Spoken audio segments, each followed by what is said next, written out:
Holidays ఇంటికి రాకూడదు, ఇంటికి వచ్చేటప్పుడు పర్మిషన్ తీసుకోవాలి, మీ ఐడి కార్డు గుంపులుగా రాకూడదు.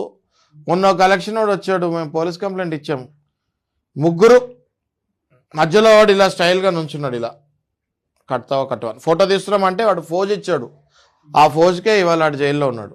We are not suppose to fidget with the clients.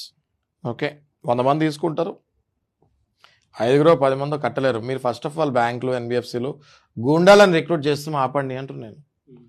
గూండాలను recruit చేయకండి, చదువుకున్న వాళ్ళ కలెక్షన్లో కూడా చదువుకున్న వాళ్ళని పెట్టండి, మినిమం గ్రాడ్యుయేషన్ ఉన్న వాళ్ళని పెట్టండి, మంచి మర్యాద మాట ఉన్న వాళ్ళని పెట్టండి, క్రిమినల్ హిస్టరీ ఉన్న వాళ్ళని పెట్టకండి. కలెక్షన్ ఏజెంట్కి కూడా కొన్ని క్వాలిఫికేషన్స్ ఉంటాయి, సర్టిఫికేషన్ రావాలి, రూల్స్ అన్నీ తెలుసుకోవాలి, ఆ మనిషి ఆరోగ్య పరిస్థితి తెలుసుకోవాలి. నిజంగానే ఉద్యోగం పోయింటే ఎలా కడతాడు? అవును, వాళ్ళకి ఏం ఆప్షన్ ఇవ్వాలి? 2 నెలలు 3 నెలలు టైం ఇస్తాం సార్, మీకు శాలరీ రాగానే మళ్ళీ స్టార్ట్ చేయండి అని చెప్పి ఆప్షన్ ఇవ్వాలి. అట్లాంటివి ఏమి ఇయ్యరే.